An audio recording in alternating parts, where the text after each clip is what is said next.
इनके पास डेवलपमेंट के नाम पे टाइम फिश। इन्होंने कोई डेवलपमेंट नहीं करा। पूरे भारत को डाइवर्ट करने के लिए सिर्फ हिंदू मुसलमान, मस्जिद, गायें, गोबर, हनुमान चालीसा, जय श्री राम, कलाम पाक, हलाल, हिजाब, हराम, यही सिर्फ चल रहा है। मुसलमानों को योगी से प्रॉब्लम नहीं, मुसलमानों को मोदी से प्रॉब्लम नहीं, मुसलमानों को बीजेपी से प्रॉब्लम नहीं, मुसलमानों को इनकी सोच से प्रॉब्लम है। जो ये 80-20 का खेला खेलते हैं, मुसलमान ये चाहता है कि भारत में वो सही से रहे, भारत में उसको इज्जत मिले। नहीं तो मुसलमान क्या मांगता है? कभी सरकार में हिस्सेदारी मांगता है, गवर्नमेंट जॉब में हिस्सेदारी मांगता है, कहीं नहीं मांगता। बस वो कहता है वो जिस तरह मेहनत मजदूरी करके अपनी औलाद को पाल रहा है वो उसी तरह पालता रहे। उस पर आतंकवाद का नारा ना लगे, उस पर आतंकवाद का इल्जाम ना लगे। आप बताइए आपने भारत को क्या दिया? कोई भी सरकार आती है डेवलपमेंट के लिए आती है, रोजगार देने के लिए आती है, सिक्योरिटी के लिए आती है, महिलाओं के सम्मान के लिए आती है, पत्रकारों का अस्तित्व बचाने के लिए आती है। लेकिन आज ये सरकार हर मुहाज पर फेल होती नजर आ रही। यही वजह है इन्होंने फिर वही इजी चुग्गा सुना कि मुसलमानों को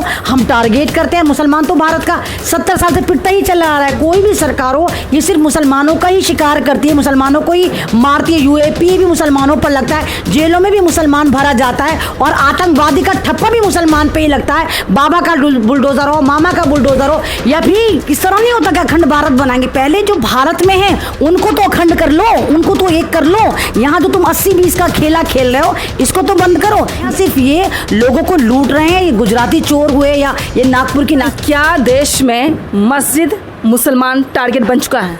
नहीं, बना नहीं, बनाया जा रहा है। इनके पास डेवलपमेंट के नाम पे टाइम फिश।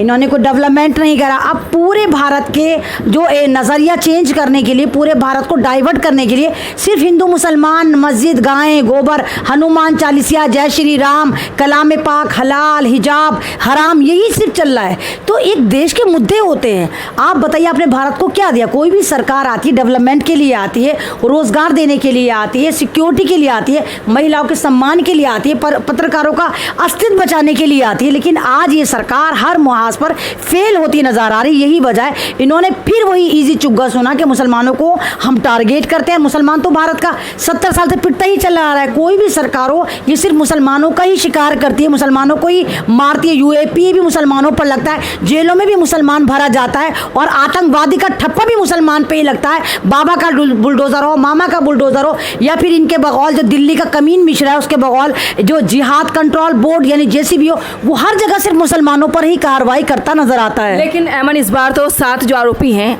उन पर एनएसए लगा दिया गया है। मैंने कहा ना कि ये बहुत अच्छी शुरुआत है।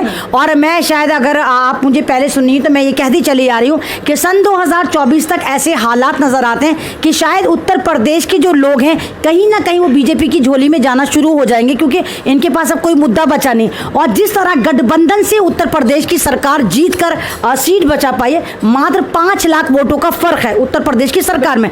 तो 5 लाख वोट इनको फिर करेंगे कि वो वोट को अपनी तरफ लेकर आना है।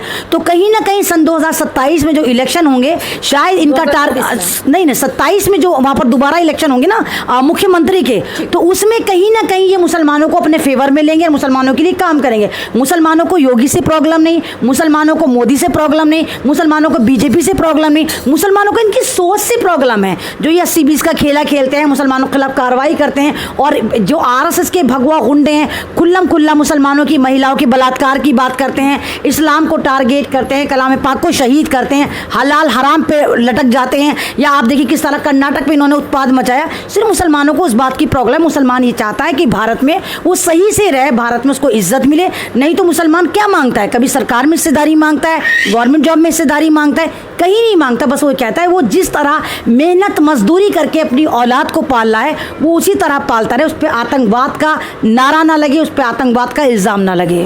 पोशाक से पहचान की जाती, क्या कहेंगे आप? ये जलील लोग हैं, पोशाक से पहचान करी जाती है। अब ये देखिए ना, जब पोशाक से पहचान करी जा रही थी तो तुमने मुसलमानों की पहचान क्यों ली? जब तुम अयोध्या में उत्पाद मचाने जा रहे थे तो तुमने मुसलमानों की टोपी कुर्ता पजामा क्यों लिया? तुमने मुसलमानों का कलाम पाक क्यों लिया? तुम तो भगवा बंदर थे, भगवा चोली में आते ना, तुम तो 80 वाले हो ना। फिर तुम्हें किस बात का डर था जो तुमने टोपी का सहारा लिया? यानी कहीं ना कहीं तुम्हें पता है कि तुम एक आतंकवादी हो, आतंकवादी सोच वाले हो। तुम भारत के संविधान का लगातार बलात्कार कर रहे हो, इंसानियत का बलात्कार कर रहे हो। महिलाओं को तो खैर तुम कुछ गर्दानते नहीं हो, पत्रकारों की 2 कौड़ी की तुमने औकात कर रहा है कि किसी को भी तुम मार देते हो, किसान तुम्हारी जूती के नीचे रहते हैं। तो भारत में जो माहौल चल रहा है, ये चलाया जा रहा है, वो एक तरफ मनुस्मृति की तरफ लेकर जा रहा है। लेकिन भारत की जनता अब समझ चुकी है, 80-20 के खेले को समझ चुकी है। और भारत की जनता सबसे ज़्यादा, जो मेरे नॉन मुस्लिम भाई हैं, वही इनको बेनकाब कर रहे हैं कि भाई मैं मंदिर में जाकर, मस्जिद में जाकर भगवा फहरा रहा हूँ, मेरी माँ 5 किलो राशन की लाइन में लगी हुई है। इस तरह ट्वीट चल रहे हैं जो मेरे नॉन मुस्लिम समाज के लोग कर रहे हैं। उनको भी पता है कि भारत में मुसलमान करते करते पूरे भारत को इन्होंने बर्बाद कर दिया। भारत में सिर्फ मुसलमान नहीं रहता, मुसलमान पूरे भारत में मात्र 20% रहता है। तो 80% नॉन मुस्लिम को जिन्होंने बर्बाद करा, रोजगार खत्म करा, युवाओं को बर्बाद कर, किस तरह युवाओं को पीटा जा रहा है आपको भी पता है, किस तरह जंतर मंतर पे पीटते हैं, किस तरह लखनऊ में पीटते हैं। तो ये किसी की नज़र से बचा हुआ नहीं है। पर महंताचार्य ये कह रहे हैं कि 5 मई को ताजमहल बैठेंगे और वहाँ जाने के बाद वो हिंदू राष्ट्र घोषित करने की घोषणा करेंगे। तो इनको ये तो ड्रामे करेंगे। इनको बताइए कि इनके सारे ड्रामे या तो मुसलमानों की हिस्टोरिकल बिल्डिंग पर हैं या मसाजिद पर हैं। हनुमान चालीसा पढ़ेंगे तो मस्जिद में आके पढ़ेंगे, फिर तुम्हारी मंदिर किस काम के हैं, फिर बंद कर दो उनको। मतलब ये सारे ड्रामे ये है कि बस किसी भी तरह भारत के मुसलमानों को उकसाया जाए और मुसलमान खड़ा हो जाए इनके खिलाफ कि हाँ हम लड़े। लेकिन मुसलमान नहीं खड़ा होगा। मुसलमान को अपने अल्लाह पर यकीन है, तुम्हें 33 करोड़ भगवान पर यकीन नहीं होगा, लेकिन मुसलमानों को आज भी अपने एक खुदा पर यकीन है और उसको पता है उसके खुदा ने उनको जो दुनिया में भेजा है और जिस मकसद से भेजा है, वो इंसानियत बचाने के लिए भेजा है, वो उसमें पूरे कामयाब होंगे। मुसलमान इस तरह तीर त्रिशूल तलवार लेके तुम्हारी तरह उत्पाद नहीं बचाएंगे। मुसलमान अल्लाह से मांगेंगे, मुसलमान दुआओं में मांगेंगे। मुसलमान का सब्र मत आजमाओ, क्योंकि जब अल्लाह की लाठी चलेगी तो अच्छे अच्छे फिरौन, शद्दाद, नमरूद गारत हुए, तुम भी गारत हो जाओगे। स्ट्रीम मीडिया की बात करते एक सवाल आपसे पूछा जाएगा। जहांगीरपुरी में रिपोर्टिंग के लिए ग्राउंड रिपोर्ट पर अंजना ओम कश्यप थी, आज तक की सीनियर एंकर, और वो कहती हैं कि ये सभी के सभी जो बिल्डिंग आपको नज़र आ रही है, सब के सब रोहिंग्या मुस्लिम हैं, जिसको लेकर काफ़ी ट्रोल किया जा रहा है। वो उसने ये भी कहा कि मैं थी वहाँ पर, मैंने देखा कि इस बिल्डिंग को हटाया जाए। क्या डायरेक्शन उनका देना सही था? क्या उस पर कार्रवाई होनी चाहिए?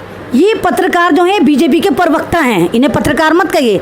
ये वो 2 कौड़ी के पत्रकार हैं जो मुझे तो हैरत है, ये अपने पतियों से, अपने बच्चों से किस तरह नज़र मिला लेते हैं। वो उसको 2 कौड़ी की पत्रकार ऐतिहासिक जीत बता रही थी, जहां पर आप देखिए ठेले तोड़े गए। ठेले लीगल इलीगल कब से हो गए? आप ठेले को कह सकते थे यहाँ से हटा लो। और वहाँ पर एक बच्चा, छोटा सा बच्चा, 8-10 साल का बच्चा, जो ठेला टूटने के बाद अपने बाप की चिल्लड़ रेजगारी जमा कर रहा था, और अंजना ओम कश्यप की आँख का पानी मर गया। ये आतंकवादी औरत जो है, इसको नजर नहीं आ रहा था, ये एक ऐतिहासिक जीत बता रही थी। तो ये बेजमीर लोग जो हैं, इन्हीं की वजह से आज भारत बर्बाद है। सर्टिफिकेट कैसे दे सकती है कि रोहिंग्या मुस्लिम है या नहीं है? ये बीजेपी के प्रवक्ता है ना। ये तो वो औरत है जिसने सन 2014 में अंजना ओम कश्यप मोदी लगा लिया था अपने आगे, जब बाद में ट्रोल हुई हटाया। तो ये प्रवक्ता बने हुए हैं, इनको जर्नलिज्म से कोई मतलब नहीं है। ये वही है जो लेबर पेन ले लेके मर रही थी, जब आपको याद है डिजिटल तवायफ का छज्जा टूट रहा था महाराष्ट्र में, कंगना का, तब तो कहती हाय हाय तोड़ दिया, ये हो गया वो हो गया। लेकिन यहाँ पर इंसानियत टूट रही थी, यहाँ पर झुग्गी झोपड़ी वालों के घर तोड़े जा रहे थे। इसको रोहिंग्या मुसलमान नजर आ रहे थे, इसको बांग्लादेशी मुसलमान नजर आ रहे थे। तो ये सारी की सारी वो औरतें, ये डायन हैं, और डायन भी 7 घर छोड़कर फन मारती है, हरामीपन दिखाती है। लेकिन ये ऐसी है, भारत की सभ्यता को बदनाम कर रही है, पत्रकारिता को बदनाम कर रही है, और पूरा का पूरा पूरी दुनिया में इन लोगों की वजह से आज भारत बदनाम है। मोहन भागवत मोहब्बत का पैगाम दे रहे हैं अखंड भारत का नाम लेकर। सवाल ये कि क्या अखंड भारत बनाने की तैयारी मोहन भागवत कर सकते हैं, या जिस तरीके से उन्होंने ऐलान किया है, क्या देश में श्रीलंका मिला पाएंगे, पाकिस्तान को ला पाएंगे और बांग्लादेश को ला पाएंगे? ये बहुत अच्छी बात है। आप अखंड भारत में, पूरे भारत में, मैं तो कहती हूँ अमेरिका तक को मिला लो। अमेरिका भी तुम्हारा जोड़ीदार है, वहाँ तक मिला लो। क्या जा रहा है? कॉरिडोर बना दो, अमेरिका तक पैदल चलते चलते पहुँच ही जाएंगे लोग। ये इस तरह नहीं होता कि अखंड भारत बनाएंगे। पहले जो भारत में है उनको तो अखंड कर लो, उनको तो एक कर लो। यहाँ जो तुम 80-20 का खेला खेल रहे हो, इसको तो बंद करो। ये सब ड्रामेबाजी है। नेहा सिर्फ ये लोगों को लूट रहे हैं। ये गुजराती चोर हुए या ये नागपुर की नाजायज औलादी हुई, सिर्फ बेवकूफ़ बना रहे हैं। ये अपने गले भर रहे हैं। सारे के सारे बिजनेसमैन हैं, व्यापारी हैं। ये धर्म की आड़ में बिजनेस कर रहे हैं। इन्हें सत्ता से मतलब नहीं, इंसानियत से मतलब नहीं, इन्हें मजहब से मतलब नहीं, इन्हें संविधान से मतलब नहीं, इन्हें भारत से मतलब नहीं। इन्हें सिर्फ यह है फूट डालो और आंदोलन करो। ये सिर्फ भारत की जनता को लास्ट मोमेंट तक लूट खसोट कर ये गुलाम बनाएंगे। हमारी हालत ये अफ्रीका से बदतर कर देंगे।